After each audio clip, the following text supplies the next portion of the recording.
एक बार की बात है, एक घना जंगल था। जंगल का राजा शेर बहुत ही जालिम और खूंखार था। उसे अपनी प्रजा की बिल्कुल भी चिंता नहीं थी। शेर की दहशत से जंगल के सारे जानवर बहुत ही डरे हुए थे। शेर एक काले बाघ के बच्चे को पाल रहा था। वो उसे बगीरा कहकर बुलाता था। शेर बगीरा को एक गुलाम की तरह पाल रहा था। वो उसे ठीक से भोजन भी नहीं देता था। ये देख जंगल के सारे जानवर उदास रहते थे। एक दिन बगीरा शेर से कहता है, महाराज, मुझे बहुत भूख लगी है, कुछ खाने के लिए है तो दे दीजिए। अरे, तुझे खाने के अलावा और कुछ सोचता भी है कि नहीं? जब देखो तब खाना खाना करते रहता है। चल जा गुफा में। यूं शेर बगीरा पर बहुत जुल्म करता था। बगीरा भूख के मारे रो रहा था। ये देख वही पास में खड़ी हिरन उदास हो जाती है। वो शेर से छुपकर सिम्बा के लिए भोजन ले जाती है और शेर के आने से पहले ही बगीरा को भोजन खिला देती है। देखो बगीरा, तुम महाराज से मत कहना कि मैं तुम्हारे लिए भोजन लाई थी। अगर उन्हें ये बात पता चल गई तो वो हम दोनों को मार डालेंगे। हिरन ये कह रही थी कि शेर वहाँ आ जाता है और वो हिरन को देखकर कहता है, तेरी ये मजाल कि तू मेरे ही खिलाफ जाकर इसे भोजन दे रही है। लगता है तुझे अपनी जान की परवाह नहीं है। हिरन शेर को देखकर डर जाती है। महाराज, अरे बगीरा बहुत छोटा है ना, उसे बहुत भूख लग रही थी, मुझे क्षमा कीजिए, फिर कभी मैं ऐसा नहीं करूँगी। शेर हिरन की एक नहीं सुनता है। वो उस पर हमला करता है और उसे मार डालता है। ये देख बगीरा और बाकी के जानवर डर जाते हैं। अगर किसी ने मेरे खिलाफ जाने की कोशिश की तो उसका अंजाम भी यही होगा। जंगल के सारे जानवर वहाँ से चले जाते हैं। तब हाथी भालू से कहती है, भालू भाई, आखिर कब तक हम इस शैतानी शेर से यूं डरते रहेंगे? बेचारे बगीरा का उसने जीना हराम कर दिया है। ना तो वो उसे ठीक से भोजन देता है और ना ही उसे किसी से मिलने देता है। अरे वो तो बस बगीरा के बड़े होने का इंतजार कर रहा है। जैसे ही बगीरा बड़ा होगा वो बगीरा से उस राज मुकुट को छीन लेगा और उसे मार डालेगा।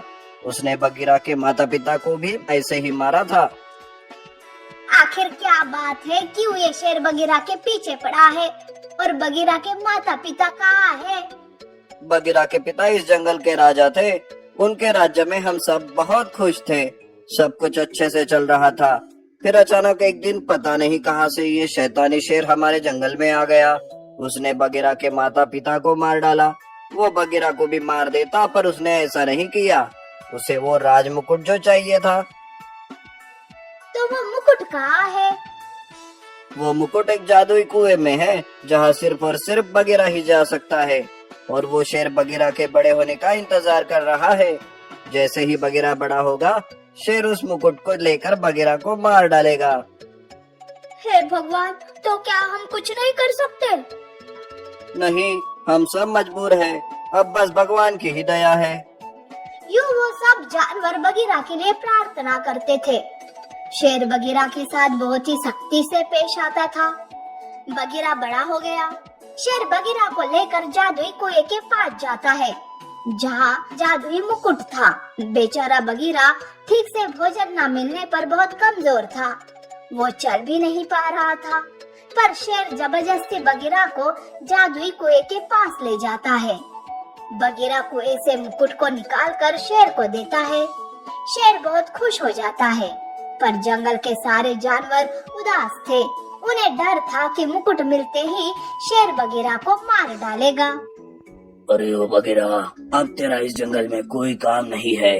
तू भी अपने माता पिता के पास चला जा। महाराज, रहम कीजिए, बगीरा को छोड़ दीजिए। दुश्मन को छोड़ना मतलब अपने पैरों पर कुल्हाड़ी मारने के बराबर है। अगर तू कहे तो मैं तुझे भी बगीरा के साथ भेज दूं। ये कहकर शेर बगीरा पर हमला करता है और उसे मार डालता है। शेर बहुत खुश था। तुम्हारे पापों का घड़ा भर चुका है। देखना, एक ना एक दिन तुम्हें इसका अंजाम जरूर भुगतना पड़ेगा। शेर को भालू की बातों पर बहुत गुस्सा आता है। वो उस पर हमला करता है और उसे घायल कर देता है और वो वहाँ से चला जाता है। सारे जानवर रोने लगते हैं।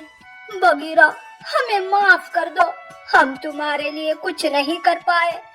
अब वो हम सबको भी एक एक करके मार डालेगा। इससे अच्छा है कि हम ये जंगल छोड़कर चले जाएं। ये कहकर हाथी बगीरा के शरीर को जादुई कुएं में डाल देती है और सारे जानवर जंगल छोड़कर जाने के लिए तैयार हो जाते हैं। तभी उस कुएं में से एक सुनहरी रोशनी आती है। रोशनी को देखकर सारे जानवर डर जाते हैं। देखो, डरो मत, मैं एक जादुई कुआं हूँ। बगीरा के पिता एक अच्छे राजा थे। उन्होंने हमेशा तुम लोगों के बारे में ही सोचा। अब मैं बगीरा को पुनर्जन्म दूंगा, जिससे बगीरा उस शेर को मार पाएगा। यूं वो जादुई कुआं बगीरा को पुनर्जन्म देता है, जिससे बगीरा फिर से जीवित हो जाता है। उसे कई सारी शक्तियाँ मिलती है। बगीरा और बाकी के जानवर उस जादुई कुएं का धन्यवाद करते हैं। बगीरा शेर के पास जाता है। बगीरा को देख शेर घबरा जाता है। क्या हुआ? अपनी मौत को इतने करीब से देखकर चौंक गए तुमने मेरे माता पिता को मार डाला, जंगल के जानवरों के साथ बेरहमी से पेश आए।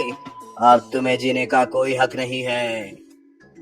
ये कहकर बगीरा शेर पर अपनी जादुई शक्तियों से हमला करता है और उसे भी मार डालता है। ये देख सारे जानवर खुश हो जाते हैं। बगीरा जंगल का राजा बनकर एक अच्छा राजा होने का कर्तव्य निभाता है। यूं जंगल के सारे जानवर बगीरा के राज्य में हंसी खुशी जीवन गुजारने लगते हैं।